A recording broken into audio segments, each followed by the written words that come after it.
Now, there's a difference between PG and TV-14.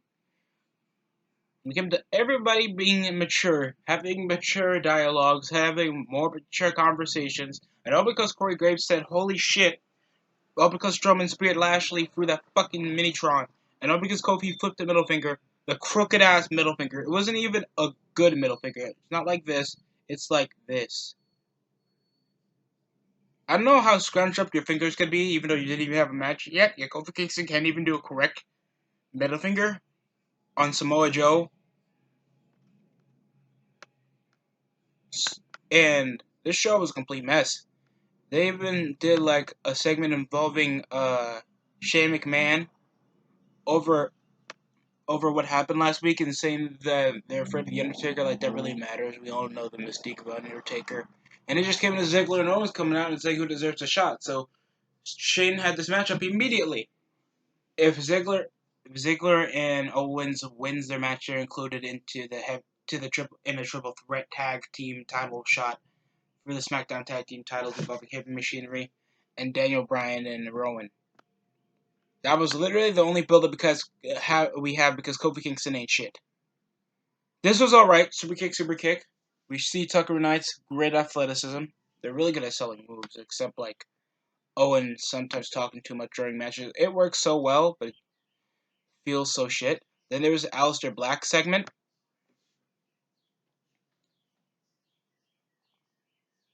That was fun. I guess it was pretty fun. Because it's like, I will reveal who knocked at my fucking door at Extreme Rules. I swear to God, who the fuck knocked at my door? I want to see them. And he's wasting all his time being so eager to fight somebody while he was in numerous tag team matches. I understand he's trying to get in the singles run. This was supposed to be his Mystique character. But we came from who's going to knock at the door to every week being who's going to knock at the door. So not only is the promo ridiculous, it's also wasting time. Then we had Amber Moon versus Mandy Rose, and it's like you lose to her lackey, but you win against Mandy via that jumping stunner you do. Not like it's a bad move. It's just inconsistency on the booking part. You're trying to one up the main girl, and you guys don't have much of a storyline going on than like rubbing magazines with Mandy Rose on it in her face for the last several weeks, and it's like I don't care. This match I did not care about because they have nothing for Ember Moon in this moment, and Mandy Rose was supposed to be like last time you saw earlier this year feuding against Asuka for the SmackDown Women's Championship, and now she's like relegated to being minuscule jobber. So is Sonya Deville, but no one cares about Sonya Deville. So all we know about her is she's a wrestling dyke. As cool as that is, that she's like one of the open homosexuals to be competitive here in WWE. She has no storytelling except being like the lesbian lackey and supposed to be lesbian pollen going on here on SmackDown. Please. Then we had Apollo Crews face off against Andrade. It was an alright match. Drop kicks. Selena Vega's an incredible valet. Not only is she ferocious, she can also like. She always does these running apron Hurricane Aranas. It did help with Andrade pick up the victory, but it's like, why would it happen? It didn't even have Chad Gable come up that was awkwardly in every Apollo Crews promo over the past several weeks. So I just didn't care about this. Then we had Bobby Lashley coming and calling uh, Strowman a son of a bitch when you guys didn't even finish off the match because his dumbass speared you through a Minitron. So they're trying to make this a really blood-threatened feud. And then it just came from a test of strength and I want to kill the motherfucker now. Like, how transitional is that? So I guess that's cool. I guess. Then we had Kofi Kingston. We came into two passionate promos saying Samoa Joe Kofi ain't shit. He's a stupid black N-word. No one cares. I don't give it. No, that didn't really happen in the show. He said that he isn't champion material. He's really destined, and then bring up losing your United States Championship to Ricochet. Why are you insulting Ricochet like that? You're taking like he isn't a great competitor. He pinned AJ Styles the previous night. So I don't know why is he bringing up that, oh, you lost to Ricochet, and Ricochet is a terrible champion. That makes no sense. I know that that's supposed to upset Samoa Joe that he lost his championship recently, but by God, Kofi has no interesting promo sense. He's trying to be threatening, and we thought shaking his hand and fucking him up with the middle finger. I'm sorry, that's how we did it. The weakest middle finger I've ever seen in my life, and it's supposed to be, oh, savage. Kofi's a savage nigga. He's a savage nigga. He's a savage nigga. It's really not. Over my time watching wrestlers, I've seen them do more disrespectful shit, and they still made it PG. Samoa Joe talking about his family. I like his personal promos. It does make him more ferocious, and he does make sure that shit comes to reality, that he will put your ass to sleep, and that's why I like Samoa Joe. And then the funniest shit.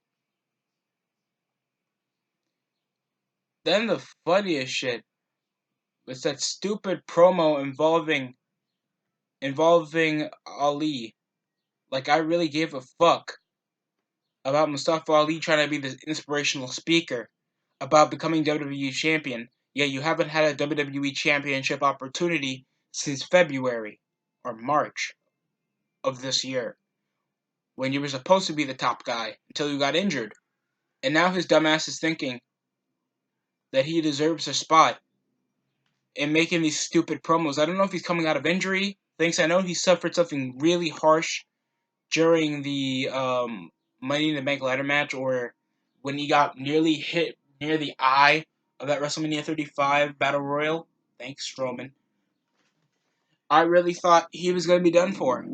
So that's why I think he's just doing these pointless promos. And then there's one involving Nikki Cross into an impromptu match. I did not care about this.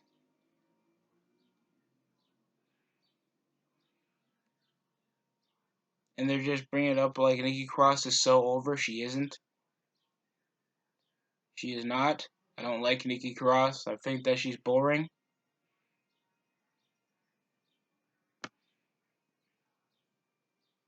So it'd be Heavy Machinery facing off against the New Day and Rowan and Daniel Bryan for the SmackDown Tag Team Champions. We don't know what's going on with the Raw Tag Team Champions. Thanks, they're associated with Shane and McIntyre. And we had Shelton Benjamin with the most awkward segment on SmackDown. It's like, what do you think of Kofi Kingston versus Samoa Joe for the WWE Championship? Then Shelton just went up like he had ADD, looking up, down, left, right, trying to pick up a contra code with his eyes, and his dumbass didn't even know what the fuck was going on. So we had two bogus segments,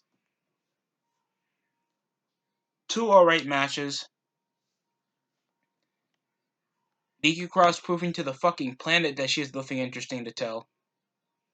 And I wasted several minutes thinking that this would be an interesting review. That I'd be like, oh, okay, this was an alright SmackDown. No, it was not! It wasn't even close. WWE's two-show streak thinking that they're not PG. They're trying to be more mature. They're trying to... No. All I got is this surprise opponent of surprise feud, maybe with Aleister Black. Owens and Ziggler back into mediocrity. Apollo Crews still jobbing out. Nikki Cross, a complete waste of time when she took over,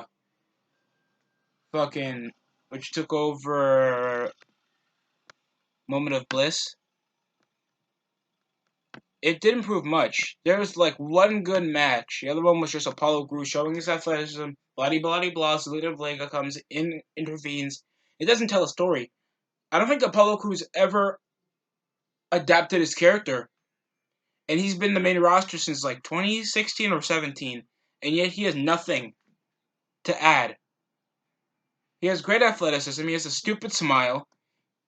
He's swole as fuck and bald. Why in the fuck can you just like make a faction? Or make him be part of the New Day if he has such a positive persona. Because he has no charisma. He has no character. He can't talk. Most of his promos. He's losing to nearly everyone, and yet he's still...